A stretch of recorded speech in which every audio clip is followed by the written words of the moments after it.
Good day, everybody. Welcome back to the studio.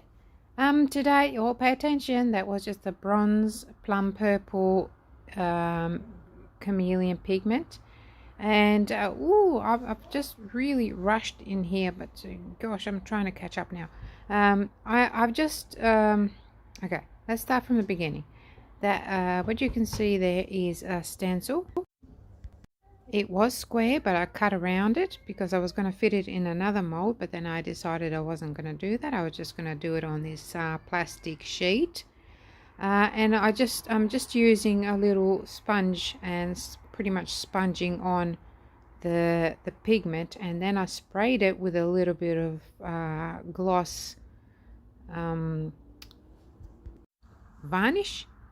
And I did that because I didn't want any of the pigment to move once I start applying resin, because that can happen.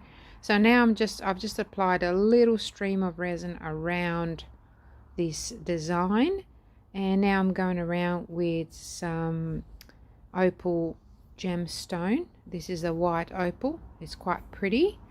And going around again with a little bit of clear resin, and now just mixing in some lapis lazuli liquid pigment, which is quite pretty, and just applying it in the middle. I always I don't like to rush these things, especially when I'm applying a flood coat of some kind, and I just wanted to move on its own, nice and gentle. So I had to mix up a little bit more. So I just mixed up a little bit of clear resin in with whatever the leftover of that pigment was there, and did that. I went around the edges, and now just using a spatula just to pretty much spread it around. So this is going to be like a little bowl. Turned out really well. I'm quite pleased with it. It's quite thin, but it was experimental, so that's why I did it this way. And you can't get it any thicker than this when you're applying it straight onto a sheet. If you've got a mold or use some silicone to create a wall, then you can kind of build it up and make it a little bit thicker. But like I said, this was experimental. I just wanted to see how it'll work out, and it worked out quite lovely. So just going around just cleaning the edges a little bit so I don't get those sharp edges. And now I decided to just use some crushed glass. This is iridescent crushed glass, available in the shop if you want. All of the stuff that I'm using is available in the shop, so you can go to town if you want to and get some stuff. I am adding some of the poly flakes as well, just for a bit of color. I love the poly flakes. They're really, really pretty. And just pretty much just tidying up now. A little bit of heat just to bust the bubbles. And here we go. I went a little bit ahead of myself here, and it was quite soft still, which is why I've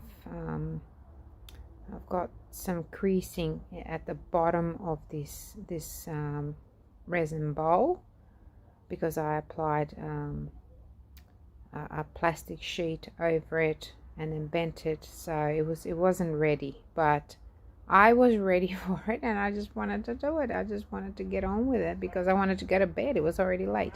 So I just unmolding now, just pulling that sheet off, which comes off really, really easy. Plastic sheets are great to use with resin. Everything sort of comes off really easy. And look at that. Isn't it pretty? Look at that color shift. I really like it. I like the combination of the colors. Okay, so it's the next day, and I'm just adding a little bit of resin to the bottom of this bowl, only because I think it needed a little bit extra sort of support from the bottom, because it's quite thin, and I had some leftover from my previous pour. So there you go, you can see it now, and let me know what you think. Bye for now.